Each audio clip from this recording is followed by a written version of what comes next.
Pendeta Herodion Witra Karya Gunawan, tuan rumah ngopi bareng Pak Heru. Pernahkah Anda membaca atau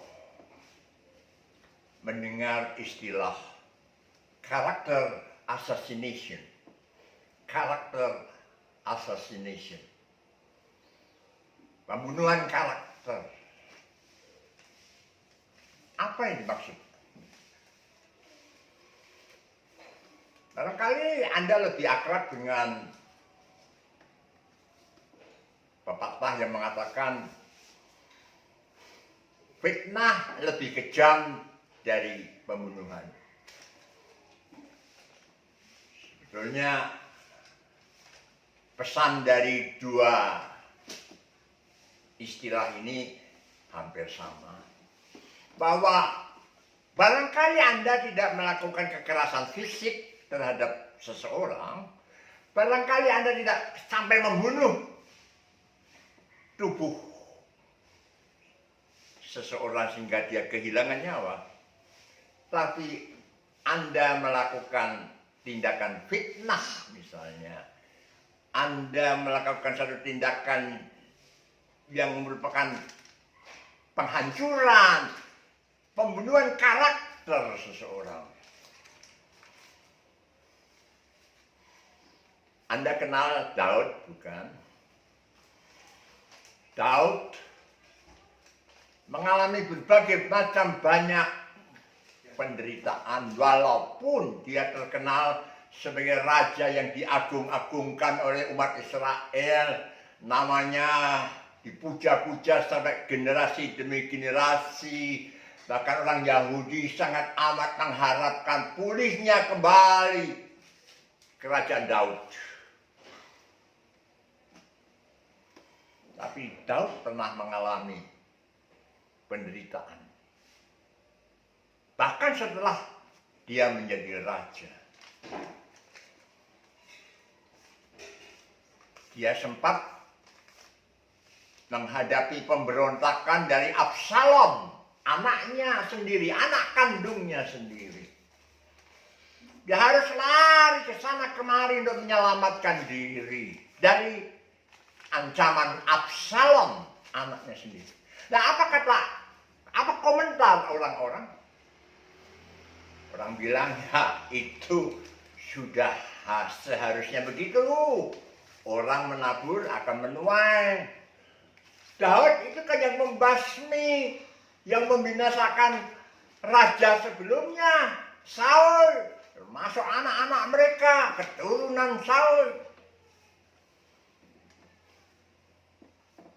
Padahal kalau kita meneliti Alkitab, Daud tidak membunuh Saul. Bahkan Daud tidak membunuh keturunan Saul. Tidak. Saul binasa bukan karena perintah Daud, bukan karena Daud meminjam tangan orang lain untuk membunuh Saul, tidak. Saul terpepet, terpojok, dan kemudian melakukan tindak bunuh diri, bukan? Dengan bantuan prajurit yang menyertainya. Kemudian, ya itu salahnya. Dia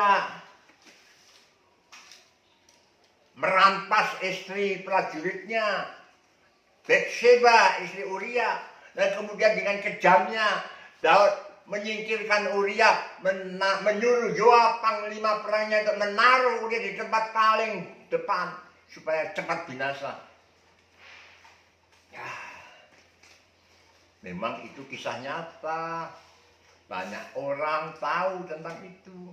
Nathan sebagai nabi yang diutus Tuhan untuk menegur Daud, untuk mengingatkan Daud, menyadarkan Daud akan dosanya. Tapi Alkitab juga mencatat Daud begitu amat menyesali dosanya itu. Dia bertobat. Nah, Allah mengampuni dia. Tapi Character assassination itu satu tindakan yang disengaja untuk memojokkan tokoh tertentu supaya tokoh ini bisa lenyap dari peredaran sejarah.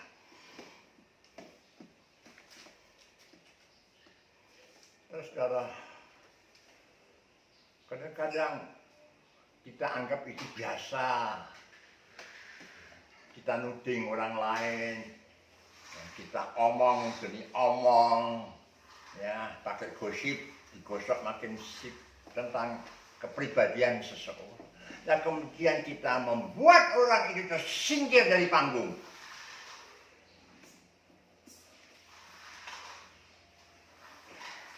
Tahun 2000 sampai 2020, pada awal mula saya masih diminta untuk melayani mimbar dari beberapa GKI di Surabaya. Begitu seringnya sampai tiket travel yang kalau dapat 10 gratis sekali.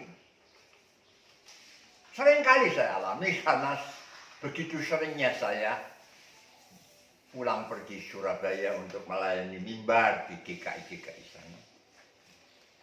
Pernah juga di Jawa Tengah, di GKI Sangkrah Solo. Tapi anehnya ada beberapa GKI yang barengan memboikot saya. Termasuk gereja di mana saya menjadi anggotanya. Seolah-olah saya ini virus yang harus dihindari. Mungkin lebih parah dari COVID-19. Itulah contoh karakter assassination. Itu yang membuat istri saya shock, stres berat. Semula dia yang masih menunjang pelayanan suaminya, dia jatuh dan menganggap suaminya ini adalah penganggur total. Bukan sekedar penganggur total. Sana sini tidak mau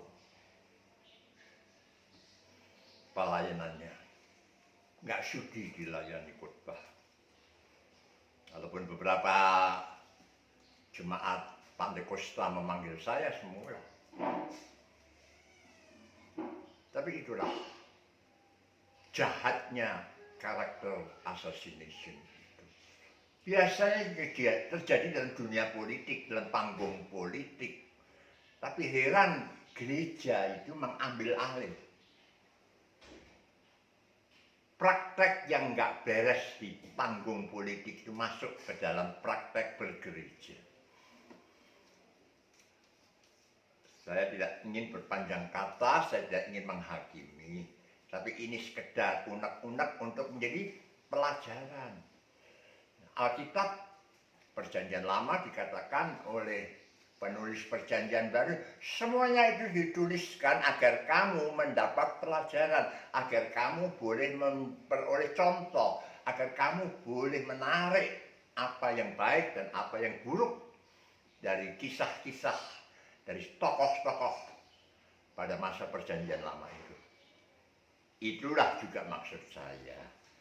Sekian, sampai ketemu lagi.